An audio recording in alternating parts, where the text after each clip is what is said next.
Good morning student.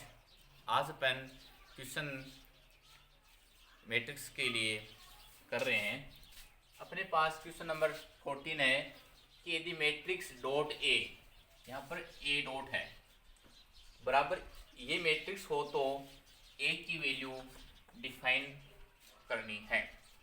तो अपना मुख्य उद्देश्य है कि ए की वैल्यू ज्ञात करना जो एक मैट्रिक्स रूप में मिलेगी।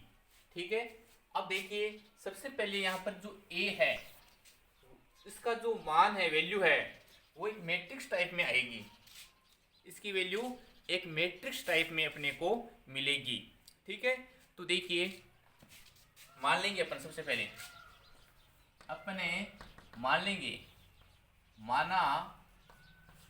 माना कि जो अपनी ए मैट्रिक्स है वो मैट्रिक्स, देखिए ये मैट्रिक्स किस क्रम की है, ये मैट्रिक्स इसमें पंक्ति है 3, ये 3/2 क्रम की है।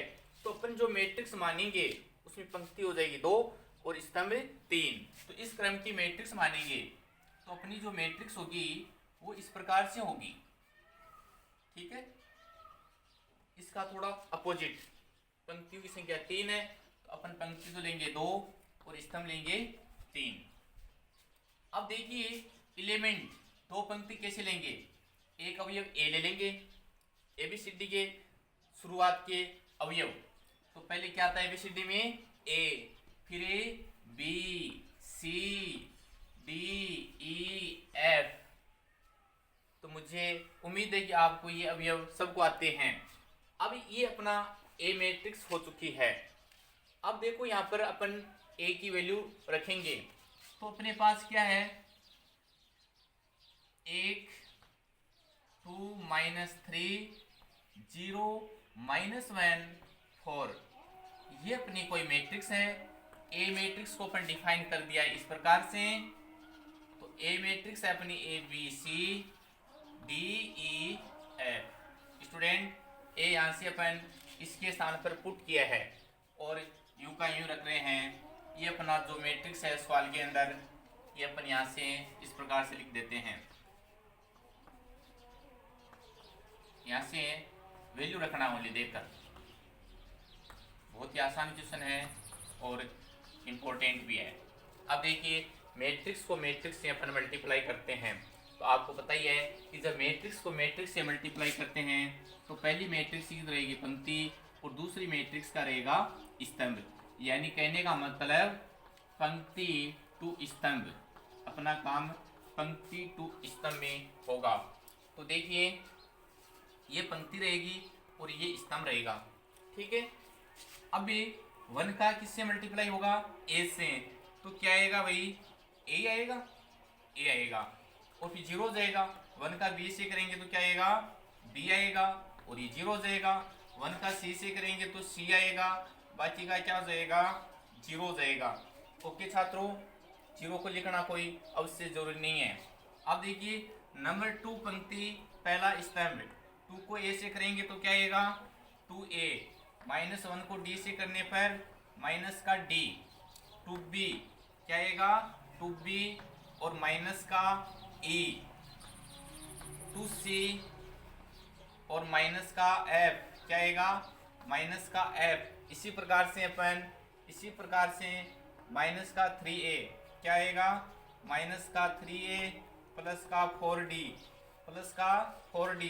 माइनस का 3b और 4e माइनस का 3c और प्लस का 4f। ओके छात्रों, अगली मैट्रिक्स इसके बराबर होगी 1 -2 13 -4 10 20 3 6 माइनस के 9। अब देखिए क्या है, दोनों मैट्रिक्स बराबर है, इक्वल। तो इस प्रकार की जब कंडीशन आती है सिचुएशन, तो अपन क्या करते हैं, नोट कर लेना ये बात कि जब दो मैट्रिक्स यानी अवयव क्या हो, जब दो अवयव समान हो तो इनके संगत अवयव, इनके संगत पार्ट से अवयव बराबर होंगे। क्या होंगे भाई, बराबर होंगे। ये बात आपको ध्यान में रखनी है, तो ये लाइन इंपॉर्टेंट है। अब देखिए इसके संगत क्या होगा, ये होगा, इसके संगत ये होगा, इसके संगत ये होगा। ये बात मैं पहले बता चुका हूँ कि जब दो पार्ट समान होते हैं तो उनके अवयव भी क्या होंगे, समान होंगे। जैसे अपने दोनों हाथ समान है तो दोनों हाथों के पंजे भी क्या होंगे, समान होंगे।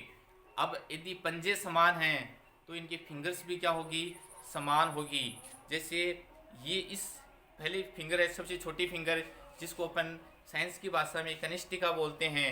नंबर 2 है जिसको अनामिका बोलते हैं। तो कनिष्ठिका कनिष्ठिका के समान रहेगी, अनामिका अनामिका के समान रहेगी, और मध्यमा मध्यमा के समान रहेगी, और तर्जनी तर्जनी के समान रहेगी, अंगुष्ठ अंगुष्ठ के समान रहेगा। तो इसी प्रकार से यहाँ पर भी क्या है, ए किसके समान रहेगा, इसके, बी इसके समान रहेगा, और सी इस अवयव के समान रहेगा।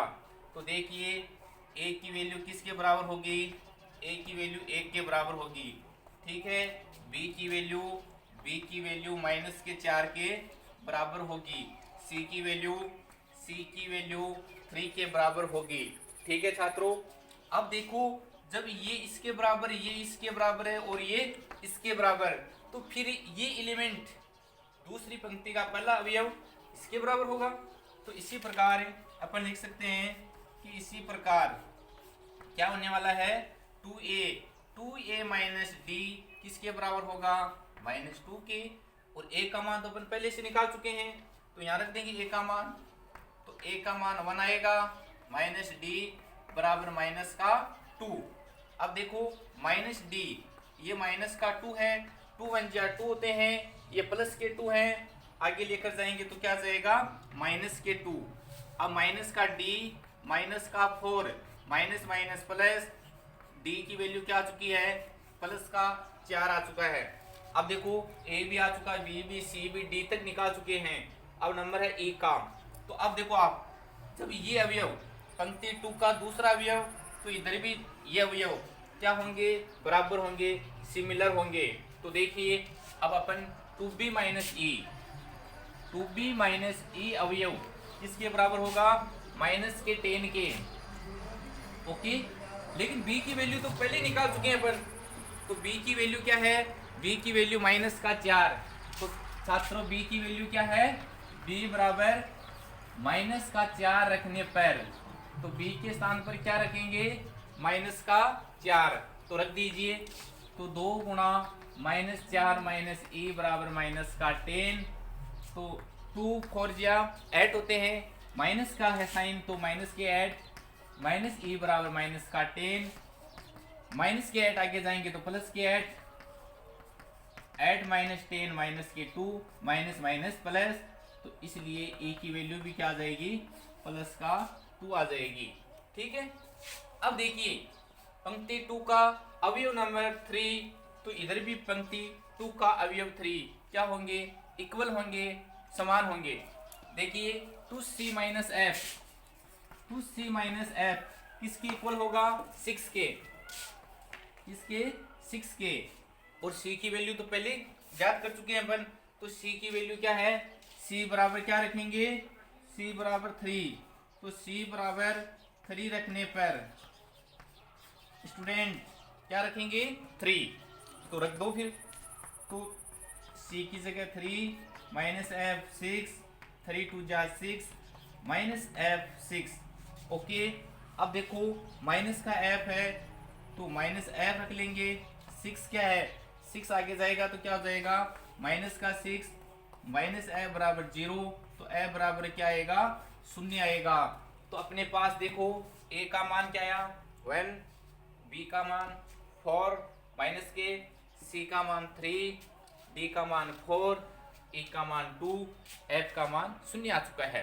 अब देखिए अपने को ज्ञात क्या करना है, मैट्रिक्स A क्या माना था, ये, तो इसलिए अपनी A मैट्रिक्स आ चुकी है। इसलिए A मैट्रिक्स देखो क्या मिलेगी, बोलो A के स्थान पर क्या पुट करोगे, 1, A के स्थान पर 1 पुट करेंगे, ठीक है।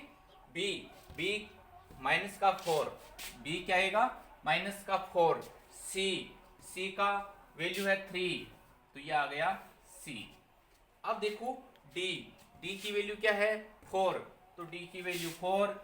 फिर बात करते हैं ई की, तो ई की वैल्यू क्या E2, E2 F0, तो ये अपना ए मैट्रिक्स ज्ञात हो चुकी है।